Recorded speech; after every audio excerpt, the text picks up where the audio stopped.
So, this mustard sweater, it's one of those possessions that you want to sell and get rid of, except that no one would ever pay you an amount that would remotely approach the emotional baggage that's attached to this thing. I needed this. I was maybe 11, 12 years old. I don't know where I saw the knitting pattern somewhere in a shop, and it had all this cabling and designs, and I had no idea. I knew how to knit. I knew how to knit and purl. I did not know that all these different designs were capable, that you could do. It's called cabling and knots and all these. It was just the most magical thing I'd ever seen.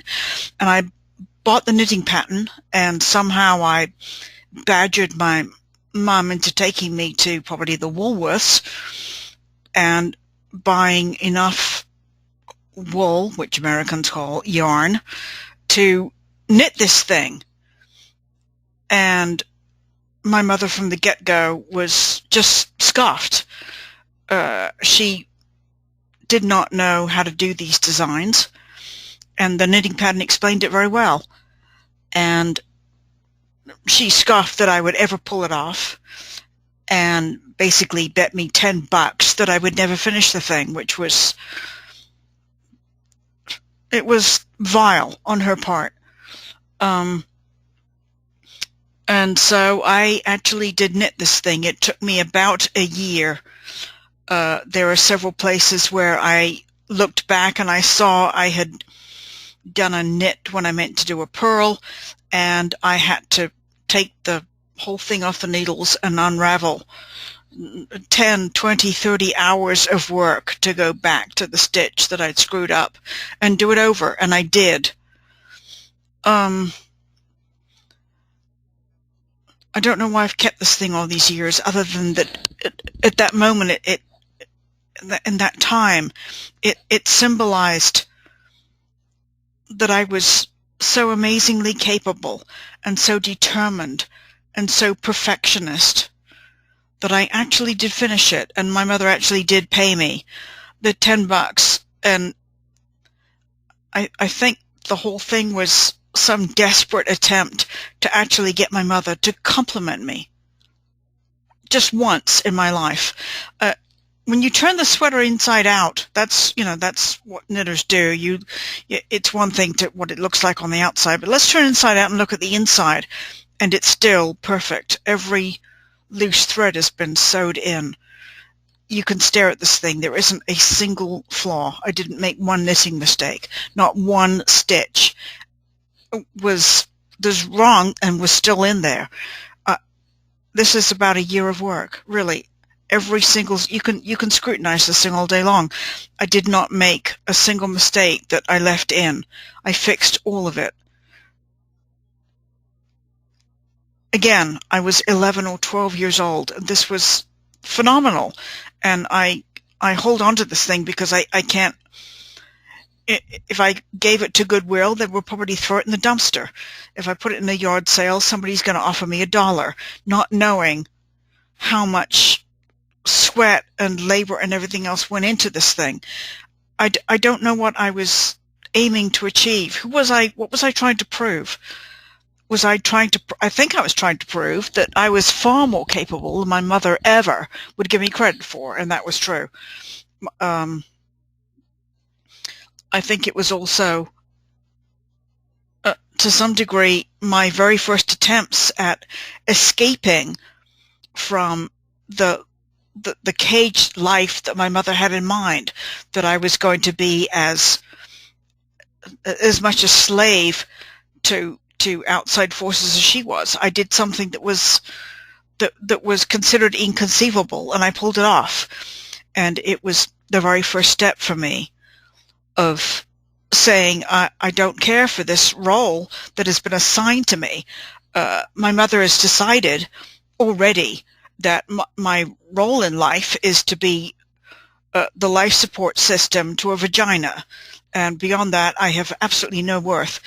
And my mother proved that right, because uh, uh, about the same time I began knitting this, one day I came home from high school and reported that the science teacher had taken me aside in private and had said that he would be, under slightly different circumstances, he would very much like to have me as his mistress. And I went home and I told this to my mother. Now, any decent mother would have thrown a fit. And my mother did no such thing. She said, well, you should be very proud of yourself, because the same science teacher taught your sister, and he never propositioned her, so you should be very proud. And that was it. That was the one and only time that I can remember that my mother said she was proud of me. So I keep the sweater. I do wear it, but it's, I guess partly I'm worried that because this wool was bought in a Woolworth store in South Africa in about 1980, that if I tried to color match this sort of mustardy thing and find another yarn that would do to patch it, that would be impossible. So I worry about wearing this thing, and it just takes one little snag, one break, and the thing is ruined. But this is, it's a masterpiece of confidence and arrogance, and me saying, no, I'm not just a vagina. I'm not just that I was born to be, well, apparently I was born to be a sex slave to my father, which is certainly what ended up happening, but that I'm more than that I'm capable of more than that I can't wrap my mind around an 11-year-old doing this today. And I can't wrap my mind around a mother who would watch her child take on something like this and spend the whole time scoffing that it would never be accomplished. And that's what really hurts. It's what eats at me. Just this whole life. My mother set the precedent of my being told that I was a nothing. All I had was my looks and my ability to be a sex object.